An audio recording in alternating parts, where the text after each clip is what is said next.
Silver Ferns have wrapped up the New World Netball Series with a 21-goal victory over England here at Invercargill. Almost a clinical performance from the Silver Ferns, especially in the first half. In the second half, though, England did manage to claw back. That won't make Ruth Aitken happy as she looks towards Australia at the end of the month. Yeah, look, England did really well. I thought in the first half they were pretty woeful, you'd have to say. Basic errors, handling errors, stepping out of courts, just what we call a netball non-negotiables.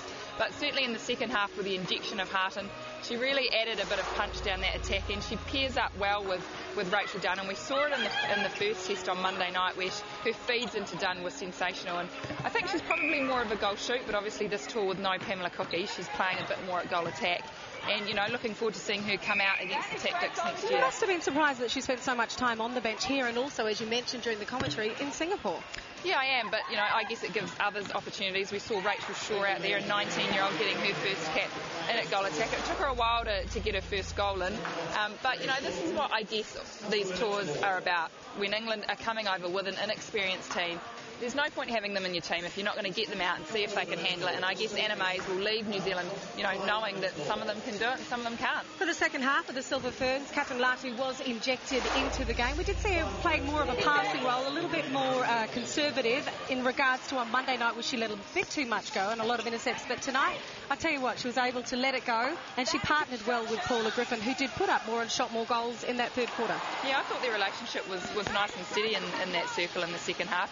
In particular, Griffin, I thought she did some nice tidy feeds and offloads into Latu, and I guess the real strength of Latu, not only her shot, but it's her ability to see gaps, to let the ball go. And so at times, you know, she can do that at goal attack. She doesn't have to shoot. She's got a great pass, and Griffin was in there putting up the goals. And in case you didn't know, Irene van Dijk had a 200th test match tonight, and also Ruth Aitken, it was her last match here in New Zealand. A magnificent performance from both of those tonight. They teamed up after the match. They spoke to you. They were both very happy, both very emotional.